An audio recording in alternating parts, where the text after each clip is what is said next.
مرحبا. طفلك يشخر أثناء النوم. لا تقل هذا أمر طبيعي. الطفل الذي يشخر أثناء النوم ليس طبيعيا دائما. دعوني أصدمكم بحقيقة لا يعرفها كثير من الآباء والأمهات. الشخير عند الطفل ليس علامة على النوم العميق، وقد يكون أحيانا صرخة استغاثة من جسمه. نعم، كثير من الأهالي يضحكون عندما يسمعون طفلهم يشخر، يقول لقد نام نوما عميقا، شوفه غاط بالنوم، ما شاء الله شنو ده كان يشتغل عماله.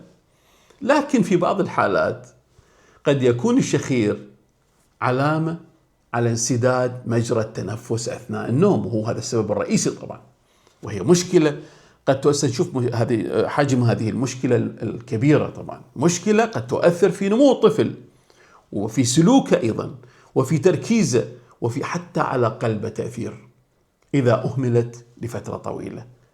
فمتى يكون الشخير طبيعيا ومتى يصبح علامة تستوجب مراجعة الطبيب؟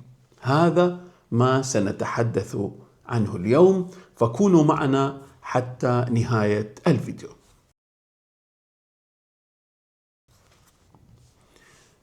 هل كل شخير مرض؟ الإجابة طبعا لا. قد يشخر الطفل عدة ليال عندما يصاب بالزكام مثلا أو حساسية الأنف. بسبب شنو؟ بسبب انسداد الأنف المؤقت، وهذا غالبا يختفي حينما ينتهي الزكام أو انسداد الأنف. لكن إذا كان الشخير يتكرر معظم الليالي ويستمر لأسابيع أو أشهر، فهذا ينبغي أن نتوقف. هنا يجب أن نتوقف ونسأل: لماذا يشخر الطفل؟ ما أسباب الشخير عند الأطفال؟ خلينا نعرف الأسباب. طبعا أغلبكم يعرفون بعض الأسباب، احنا الآن نجملها بهذه الأسباب. أول سبب هو تضخم اللوزتين، هذا السبب الأول. ثاني، تضخم اللحمية أو ما يسمى باللوزة الثالثة، اللي هي تكون وين؟ خلف الأنف. هاي اللي احنا ما نشوفها، فقط بالمنظار نشوفها وأثناء العملية. بعد حساسية الأنف المزمنة، طبعا بالأطفال الكبار.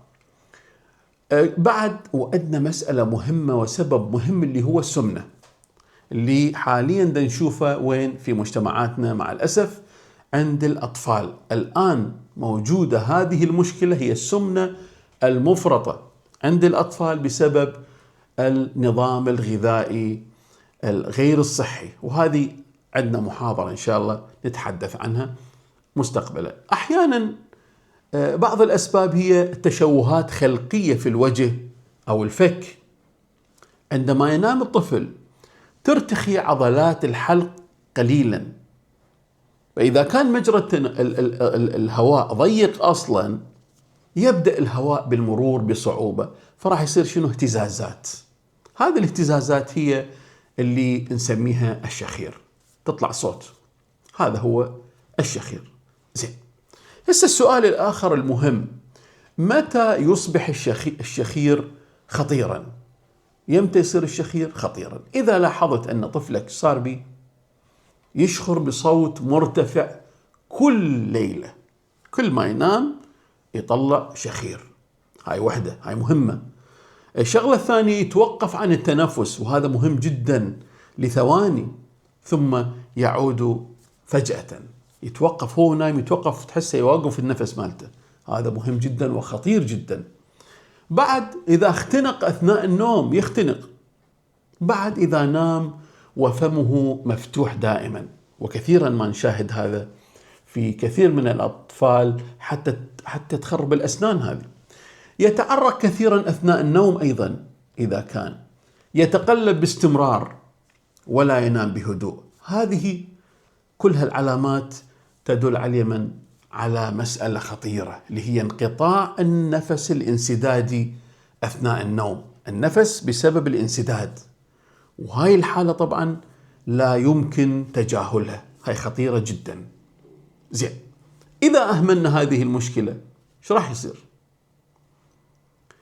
قد يظن البعض أن الأمر مجرد صوت مزعج، لكن الحقيقة أن النوم المتقطع يؤثر في الطفل. شو راح يأثر؟ شوف الطفل من يعبر السنة أو سنة ونص أو يوصل 2 أو 3 سنوات، نشوفه يصعب عليه التركيز، ما يركز، تحسه تايه. هاي وحدة.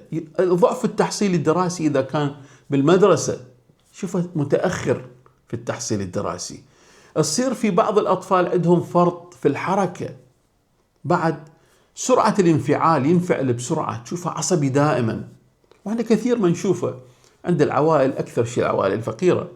النعاس أثناء النهار عند بعض الأطفال، وهذا راح نفرد له محاضرة واحدة، لأنه كثيرا ما يسألون بي هذا السؤال. النعاس أثناء النهار مو بسبب أنه يحتاج النوم، لا، هو نايم بالليل، الليل كله نايم، لكن يقول أشوفه منعس، أمه تقول أشوفه دائما نعسان، يريد ينام. هاي طبعا يجب أن ننتبه لها. وكذلك المسألة الأخيرة والمهمة هي تأخر النمو في الحالات الشديدة، وأيضا هذه الحالة مهمة ونشوفها يوميا تقريبا. إذن الطفل يحتاج إلى نوم هادئ وعميق. ليش؟ حتى ينمو جسمه ودماغه بصورة طبيعية. زين، إذا عرفنا هذا كله راح نشوف السؤال الآخر اللي هو شلون يشخص الطبيب السبب؟ شلون راح يشخص؟ طبعا هذه المسألة هي خاصة بالطبيب، لكن خلينا نعرج عليها في شيء بسيط. أول شيء يفعل الطبيب هو يشوف القصة المرضية، يسأل الأم والأب شنو اللي يصير عند الطفل بالأشهر أو السنوات الماضية. يفحص الأنف طبعا، يفحص اللوزتين، يفحص اللحمية هاي اللي خلف الأنف، يفحص الفم والفك أيضا. وفي بعض الحالات قد يحتاج الطفل إلى ما يسمى بدراسة النوم. دراسة النوم هذه مسألة احنا تقريبا متأخرين بها، لكن في الدول المتقدمة الآن أصبحت لها عيادات خاصة. طبعا هو فحص يسجل التنفس ونسبة الأكسجين أثناء النوم لتحديد شدة المشكلة، وإن شاء الله راح نفرد لها محاضرة الوحدة. زين، نأتي إلى السؤال الآخر: هل كل طفل يشخر يحتاج إلى عملية؟ طبعا الإجابة هي لا.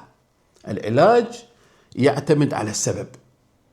قد يكون العلاج بشكل مبسط أنه علاج حساسية الأنف مثلا، ربما يعاني من حساسية، وكثير ما نشوفهم خاصة في أجواءنا يعني. بعد الأطفال اللي عندهم سمنة لازم ننقص وزنهم، نحاول نسيطر على أكلهم وكمية الأكل والنظام الغذائي. ممكن العملية اللي نجريها هي استئصال اللوزتين واللحمية. طبعا هاي كثيرا ما نشوفها، أكثر عملية تقريبا بالعالم هي استئصال اللوزتين، أكثر عملية تجرى في العالم كله. طبعا إذا كان السبب هو اللوزتين أو اللحميات، وأغلب الأسباب هي هذه.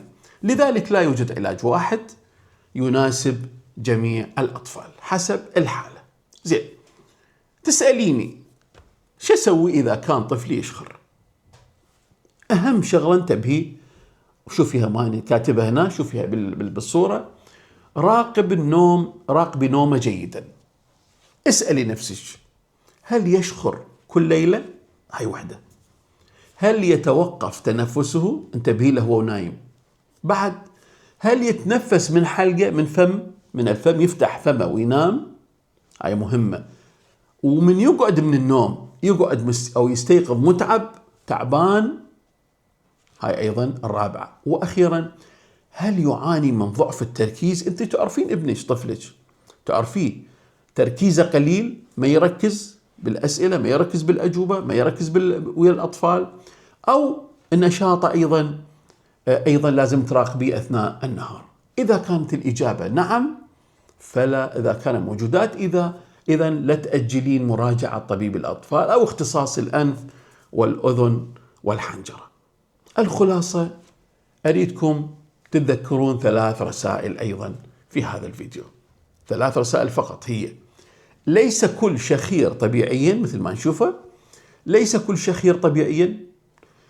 الشخير المتكرر قد يكون علامة على انسداد مجرى التنفس أثناء النوم، هذا واحد. ثاني، الشغلة الثالثة، الرسالة الثالثة، هي تشخيص السبب وعلاجه مبكرا يساعد الطفل على النوم والنمو والتعلم بصورة أفضل.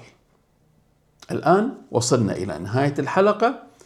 في الحلقة القادمة إن شاء الله سنناقش مشكلة تؤرق كثير من الأمهات، وهي لماذا يرفض الطفل الطعام؟